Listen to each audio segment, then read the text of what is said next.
have the children dismissed. I won't go into great detail. You know who you are. So if you feel like you should be dismissed, you probably should be.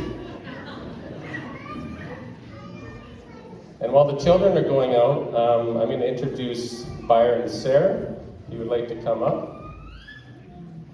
Byron and his wife Danielle work in the Okanagan region with Interact Ministries. And he's also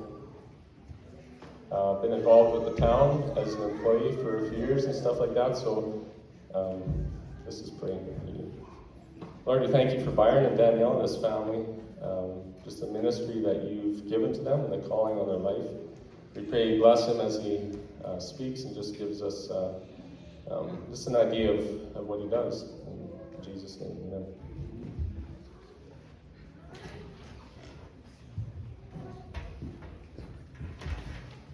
All right. Well, thanks for having me, you guys. Appreciate it. This is exciting. This is really exciting to come and see what you guys are doing and here be a part of it and see what God's doing in Carstairs. And a little bit nostalgic being up here. You know, I think I was about 5. I went to church when I was about. That was kind of weird, and spent all my childhood years chasing around the Bessies in the gym playing basketball. So that was fun to do that again the other day. I mean, it's just really neat to, in my time in Carstairs, one of my favorite things to do is running the different kind of community events and youth stuff and sports and building relationships that way. And man, I can just say there's such a need here and such potential. I'm excited about what God's going to do through you guys, and I've already heard stories and see it happen and see the Holy Spirit moving here. So I'm just excited and loved just worshiping with you guys today. So I appreciate you opening your doors to me and letting me share a little bit about me and my family and what we do. So I'll jump right into it. This is my crew here. It's my wife Danielle and our 4 kids, Tegan, Cadence, Hayden, and Damon. So we got we're shrinking. Apparently we're empty nesters now. We're shipping 2 of our kids off. Our daughter's down at Bible College down in Texas now. She left a couple weeks ago. And our oldest son Tegan, once I go home tonight, I'll be packing him up and bringing him back out. He's going to the UFC here in Calgary in the fall. So we are halfway there. I don't know. I don't think we ever get there, but I'm halfway old. Let's put it that way. But let's go to the next one here. So that's the crew anyway. Go to the next slide there. So we've been serving with Interact Ministries, primarily through traditional Squamish territory, through the interior of BC there. A lot of our stuff, we work with different communities all over the interior of BC, but we are kind of rooted in the Kamloops area there. So a lot of our stuff is urban based, and then a lot of remote stuff working in reserves all around there with the different stuff we do. So our primary focus was always youth when we started, but that has grown and changed. Youth ministry for 12 years is not youth ministry anymore. They're all grown up on us, so our role has changed. We've taken on some more of the pastoral duties in the native church there, but youth is still very much at our heart of what we do there. We'll keep clicking to the next ones here. So Danielle this fall, she's going to see a bit of a change. She works alongside me in with what we do, but she is also, she gets to walk through a lot of open doors that not a lot of people do. She works with the social services out of the Splatson Nation, coming alongside families who are at risk of losing their kids. And this fall, she actually gets to move and start to work inside the Shahaya school right on the reserve there. So she's going to get to keep in touch with a lot of the kids we've had in our home as foster kids through different points and stuff. So really neat connecting points for her and an open door into a community that is just really unique and able to love people when they're at their most vulnerable. So that's what she's going to be doing this fall. So we'll go to the next one there. So with some of the youth stuff, I mean, we love camping ministries, we love doing conferences, we love that kind of thing. We find to be the most effective way to pull the kids out of their regular day-to-day life and just the conversations you have in a weekend with a kid versus, an hour of youth of herding cats, right, is just, so much more effective. And so when we started saying yes to God to follow this call in our lives, we were volunteering at Native Youth Conference here in Alberta, and I can remember we were just sitting there praying, like, wouldn't it be cool if someday we came back with our own crew of youth? And be careful when you say yes to God, because he'll take you places you didn't expect. Within a year, we'd come back we'd moved to BC and started doing youth ministry there, and had brought a whole busload of kids from there. And it was just crazy what God did within the course of a year once we actually stopped sitting on the fence and said yes. So it's just really cool to see. Let's go to the next slide there.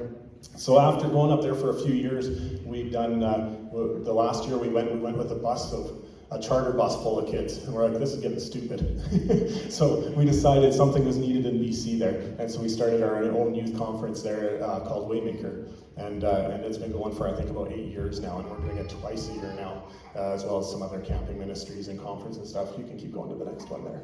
But it was cool this year. We usually have a speaker come in. This year we just had 4 Native Christians from our churches come and just share their testimonies.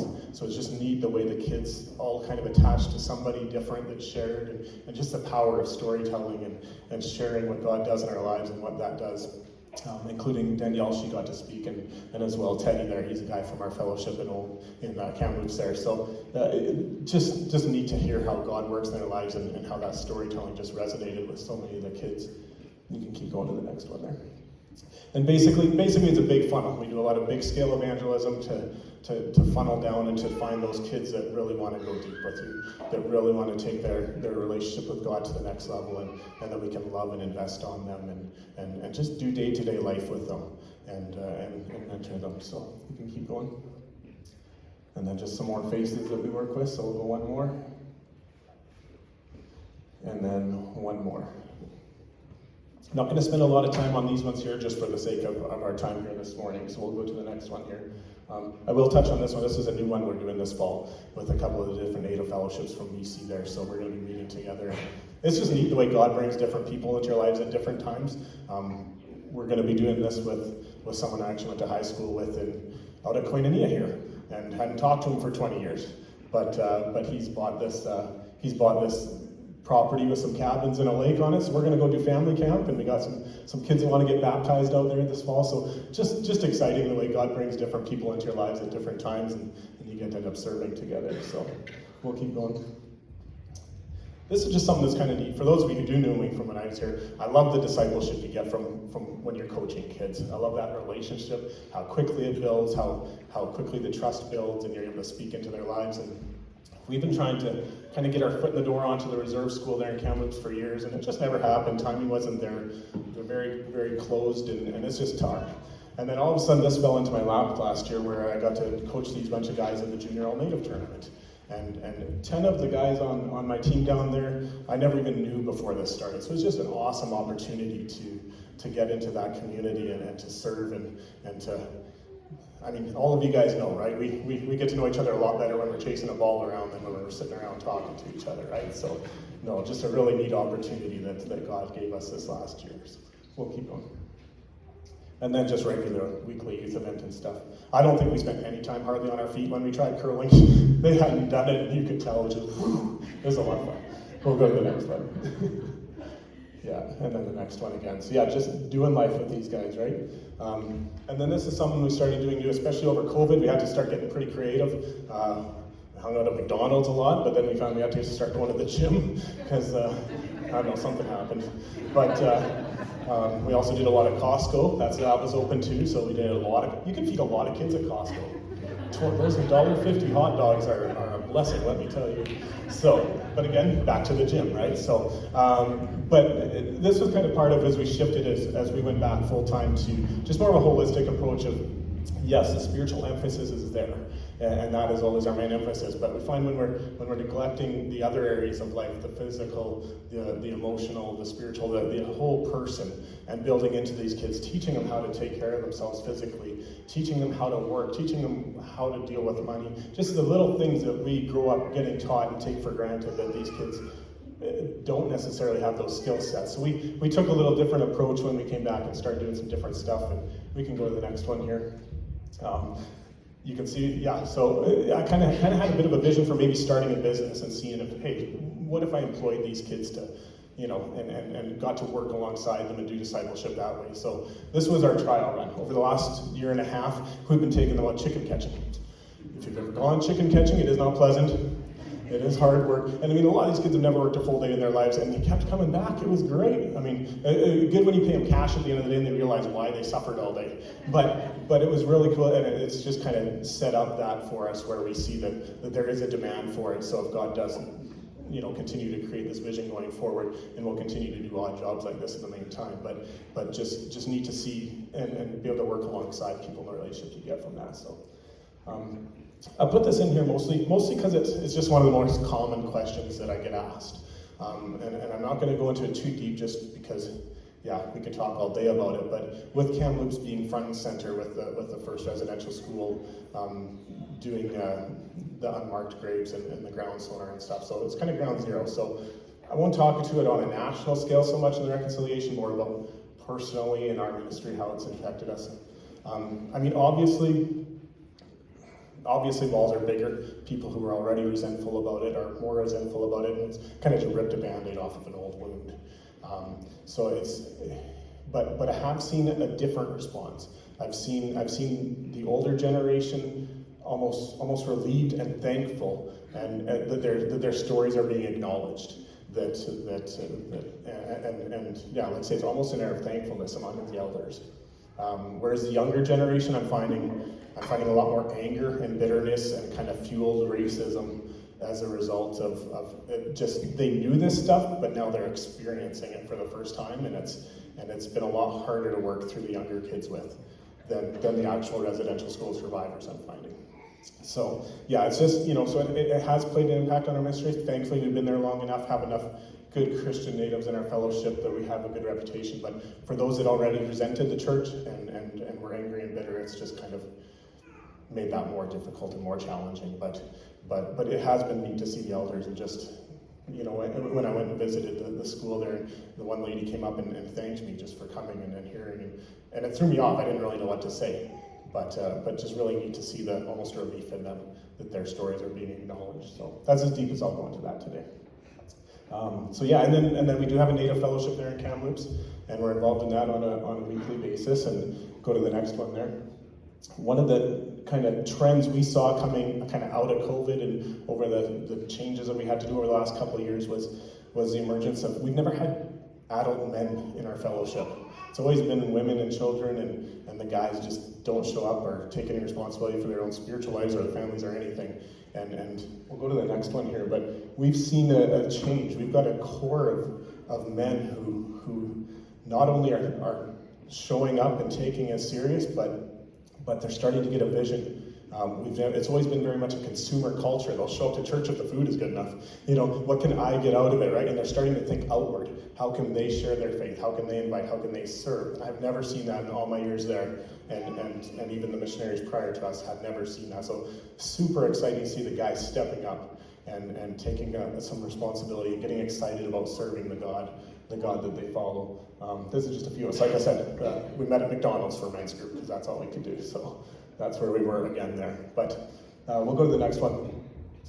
So out of that, over kind of some of the challenges that we saw coming out of that is we kind of sat down and figured there's probably about 150 different people that we disciple or shepherd in some capacity on a regular basis, but only a handful are connecting with the Native Fellowship itself, and it was really frustrating, and it's been that way for decades, and so we were kind of like, so I spent the last 6 months or so going around and just talking to them, hearing them, well, why aren't you showing up? Why, what are the barriers that are there? Why aren't you connecting with our community? And overwhelmingly resounding was just offense. They're not showing up because so-and-so will be there and they did this, and just the inability to reconcile relationships, and they would just walk away. And not come back. They're not going to another church or anything, they're just walking away. And so that combined with a lot of, especially the younger ones, really deconstructing their faith. When they grow up getting taught all of this stuff in school and in homes, and it comes to a conflict with the worldview that the Bible presents, they don't know what to do with that. And so they don't do anything with it. So they just, again, walk away and kind of leave it be. So this fall we're looking to kind of do a little bit of a church plant or second service or whatever it is, but we've been trying this model for a while now, and we're just going to try to meet them where they're at. I asked them, what does living in community look like to you? What is that? And so hopefully, my hope is that they can see their ideas buying in. We're going to put them to work, whether they're ready to or not. If they're saying they're following Jesus, they're going to be doing something, and this is going to be their space. So hopefully the next time that offense comes, it's worth fighting through and not just walking away. Give them a space to deconstruct their faith with us, work through that with us, and not just on their own with so many other negative influences pounding them from every direction. So we're going to be starting that this fall. I'm really excited about it. I'm really nervous about it, so I hope you guys can pray through that, because the spiritual battle's already starting. We've seen it in their lives since we've moved in this direction, so we need this covered in prayer.